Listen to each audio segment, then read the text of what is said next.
नमस्कार, आप देख रहे हैं डेली 24 भारत। मैं हूं आपके साथ अनुप्रिया मिश्रा। लेके आई हूं बॉलीवुड की सबसे ताजा, सबसे हॉट और सबसे ट्रेंडिंग खबरें।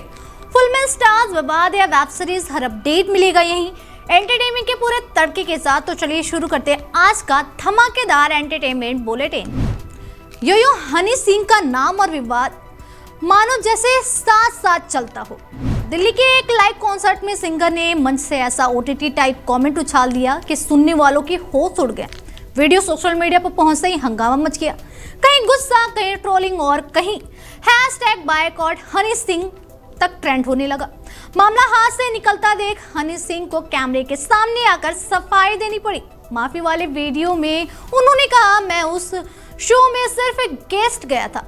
2 दिन पहले मेरी मुलाकात एक गायनेकोलॉजिस्ट और सेक्सोलॉजिस्ट से हुई थी। उन्होंने बताया कि आज की जेन जी अनसेफ रिलेशनशिप की वजह से कई बीमारियों का शिकार हो रही।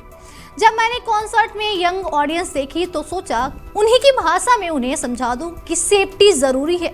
हनी का कहना है कि उन्होंने जानबूझकर ओटीटी वाला अंदाज अपनाया ताकि बात सीधी युवाओं के दिमाग में बैठे, लेकिन दाव उल्टा पड़ गया।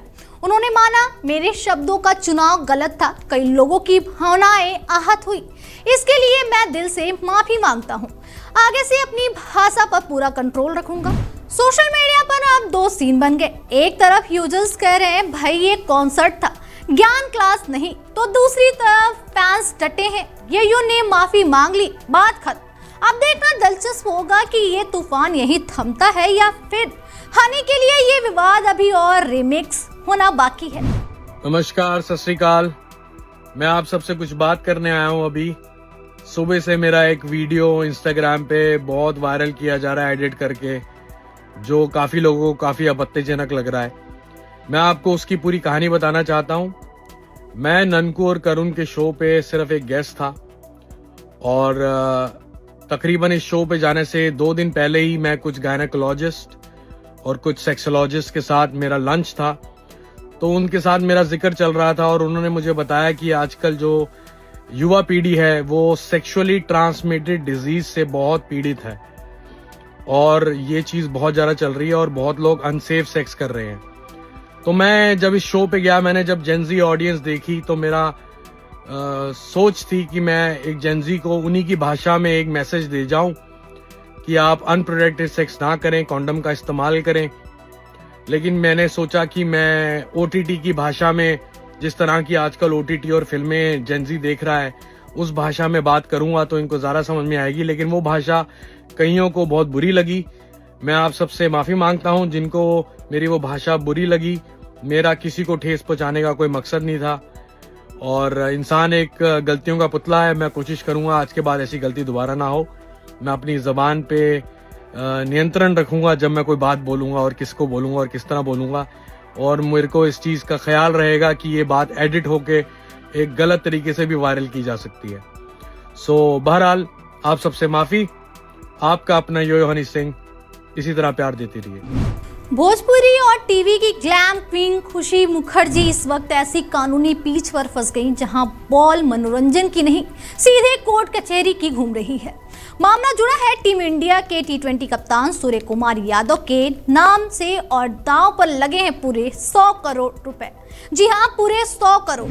कहानी में ट्विस्ट तब आया जब खुशी ने एक इंटरव्यू में कह दिया कि सूर्य कुमार उन्हें मैसेज करते थे और कई क्रिकेटर उनके पीछे पड़े रहते थे। बस फिर क्या था, सोशल मीडिया पर भूचाल आ गया। इन्फ्लुएंसर फैजान अंसारी ने इसे नेशनल हीरो की इमेज से खिलवाड़ बताते हुए सीधा मानहानि का बम फोड़ दिया। उन्होंने न सिर्फ केस ठोका बल्कि FIR, 7 साल की सजा और मोटे हट जाने की मांग कर डाली। मामला गरमाया तो खुशी ने यूटर्न ले लिया। अब उनका कहना है कि ना कोई लव स्टोरी थी, ना अफेयर, बस नॉर्मल बातचीत को मसाला बना दिया गया। लेकिन तब तक तीर कमान से निकल चुका था। फैजान अड़े हैं कि सच सामने आना चाहिए, वरना किसी भी सेलिब्रिटी का नाम लेकर पब्लिसिटी बटोरना फैशन बन जाएगा। अब ये पूरा ड्रामा क्रिकेट स्टेडियम से ज्यादा कोर्ट रूम में दिलचस्प हो गया है। सच क्या है, गलतफहमी, पब्लिसिटी स्टंट या कुछ और? फैसला तो जज साहब ही करेंगे, मगर इतना तय है कि ये कहानी अभी कई एपिसोड बाकी है। बिग बॉस 19 के विनर गौरव खन्ना जितने अपनी सादगी और संस्कारी हीरो वाली इमेज के लिए फेमस है, उतने ही इन दिनों उनकी पत्नी आकांक्षा चमोला सोशल मीडिया पर तहलका मचा रही।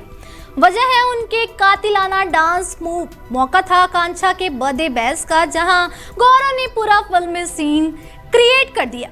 खुद सलमान खान के ओ जाने जाना पर पत्नी के साथ रोमांटिक ठुमके, कैमरों की चमक और full party vibe.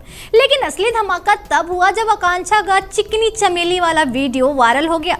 Ashnoor Kaur और आवेज के साथ उनके बेबाक मूव देख इंटरनेट की जनता ऐसी भड़की जैसे किसी ने फ्यूज में पानी डाल दिया हो। किसी ने कमेंट किया ये डांस है या बार वाला शो। किसी ने लिखा गौरव भाई कहाँ फंस गए। तो कुछ ज्ञानवीरों ने डांस वर्सेस संस्कार पर पूरा प्रवचन ही दे डाला, मगर गौरव खन्ना ट्रोलर्स के आगे ढाल बनकर खड़े हो गए। उन्होंने साफ कहा ये हमारी खुशी का पल था, आकांक्षा ने बस एंजॉय किया और सबको एंटरटेन किया, बाकी लोगों की सोच उनकी अपनी। लेकिन सोशल मीडिया साहब यहाँ प्यार भी एक्सप्रेस स्पीड से चलता है और ट्रोलिंग बुलेट ट्रेन से। अब पब्लिक दो खेमों में बटी है। एक कह रहा है जश्न मनाने की आज़ादी है, तो दूसरा बोल रहा है ये कुछ ज़्यादा ही हो गया। सच चाहे जो भी हो, इतना तय है कि गौरव आकांक्षा की ये पार्टी कम और डिजिटल महाभारत ज़्यादा बन गई है। रवीना टंडन की लाडली राशा थडानी एक बार फिर सुर्खियों में है और इस बार वजह है उनकी नई फिल्म लाइका का धमाकेदार पोस्टर। सोशल मीडिया पर जैसे ही तस्वीर रिलीज हुई, फैंस की धड़कनें तेज हो गई। पोस्टर में राशा और अभय वर्मा की केमिस्ट्री इतनी रियल लग रही है कि लोग कंफ्यूज, ये एक्टिंग है या सच में इश्क। राशा ने खुद इंस्टाग्राम पर अपने पोस्टर शेयर किया जिसमें दोनों कहीं लिप लॉक करते दिख रहे हैं तो कहीं हाथों से हार्ट बनाते। लेकिन ट्विस्ट ये है कि रोमांस के साथ खून की छींटें भी नजर आ रही। मतलब कहानी सिर्फ प्यार की नहीं, दर्द और धोखे की भी है। कैप्शन में लिखा प्यार, दर्द, विश्वास।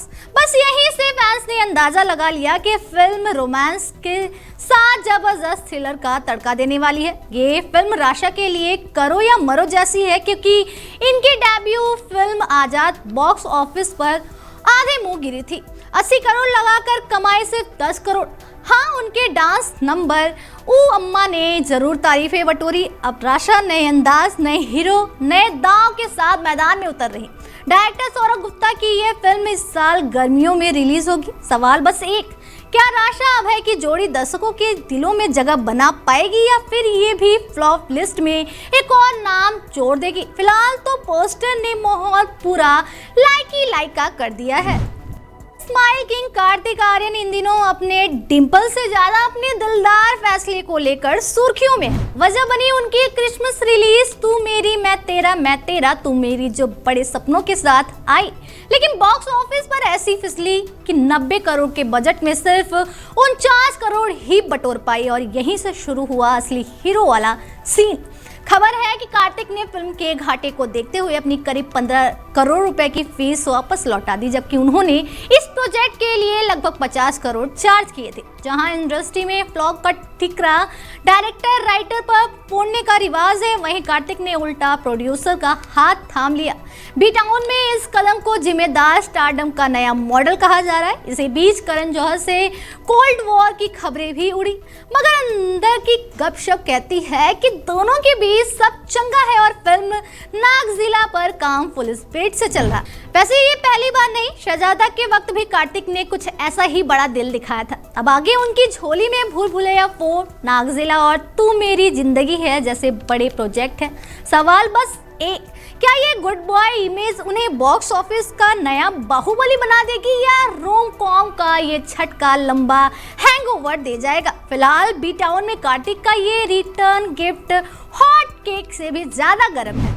तो ये था एंटरटेनमेंट की दुनिया का वो पूरा रोलर कोस्टर, जहां एक तरफ शोहरत है तो दूसरी तरफ विवादों की तेज आंधी। कहीं स्टारडम दांव पर है, कहीं इमेज की लड़ाई, तो कहीं करियर को बचाने की जद्दोजहद। बी टाउन में हर दिन नई कहानी, नया क्लाइमैक्स और नया सस्पेंस जन्म लेता है। तो इसी तरह की फिल्मी सितारों की दुनिया से जुड़ी हर अपडेट पाने के लिए जुड़े रहिए डेली 24 भारत के साथ। अगर आपको ये बुलेटिन पसंद आया हो तो लाइक, शेयर, सब्सक्राइब करना बिल्कुल ना भूलें।